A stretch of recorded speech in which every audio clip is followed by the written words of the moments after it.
1થી 3 ઓગસ્ટમાં ગ્રહ અને નક્ષત્રના ત્રણ પરિવર્તનો થઈ રહ્યા છે. એને કારણે ફરી પાછો વરસાદમાં 31 જુલાઈથી 1 ઓગસ્ટ સુધીમાં રાઉન્ડ આવી શકે છે નવો, એવું લાગી રહ્યું છે. રાજસ્થાન અને ગુજરાત ઉપર જે લો પ્રેશર સક્રિય હતું એને લીધે આપણે તાજેતરમાં ગુજરાતમાં રેકોર્ડ બ્રેક વરસાદ જોયો.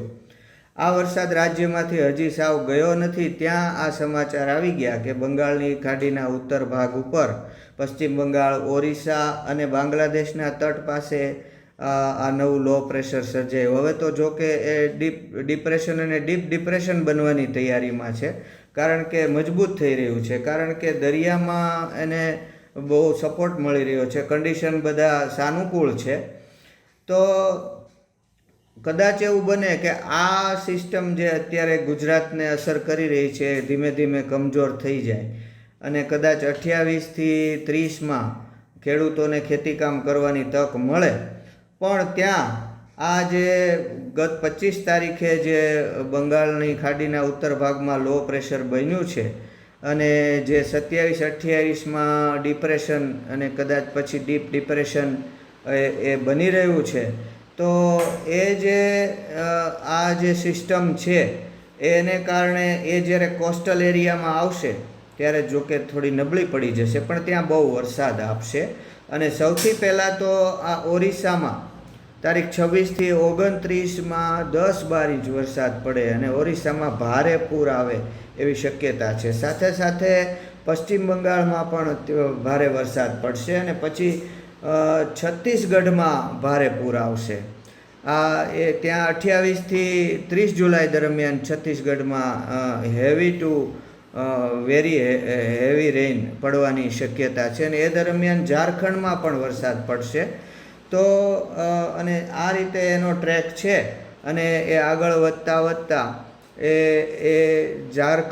છત્તીસગઢથી મધ્યપ્રદેશમાં પ્રવેશ કરશે અને તારીખ 29થી 31 દરમિયાન આખું મધ્યપ્રદેશ પસાર કરી નાખશે. એટલે 29થી 31માં મધ્યપ્રદેશમાં ભારે વરસાદ આવે એવી શક્યતા છે. અને આ સિસ્ટમ છે એ 31 જુલાઈથી 3 ઓગસ્ટ વચ્ચે ગુજરાત અને દક્ષિણ રાજસ્થાન ઉપર પહોંચી શકે છે.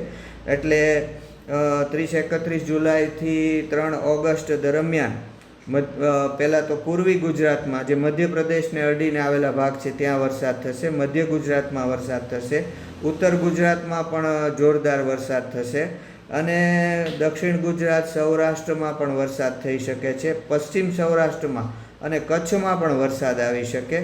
જો આ સિસ્ટમનો કોઈ ટ્રેક ચેન્જ ન થાય તો એક સારો વરસાદનો રાઉન્ડ 31 જુલાઈથી 3 ઓગસ્ટ વચ્ચે આવી શકે છે.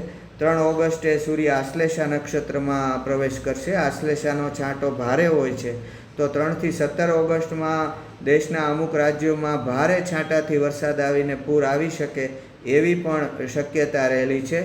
એ ઉપરાંત ઓગસ્ટ મહિનાની વાત કરું તો ઓગસ્ટના મધ્યમાં ખાસ કરીને 10થી 20 ઓગસ્ટ દરમિયાન વરસાદનો નવો એક રાઉન્ડ, અથવા તો એમ કહી શકાય કે ઓગસ્ટના બીજા-ત્રીજા વીકમાં વરસાદનો એક નવો રાઉન્ડ છે એ ગુજરાતમાં પણ આવી શકે અને દેશમાં પણ સારો વરસાદ થઈ શકે છે.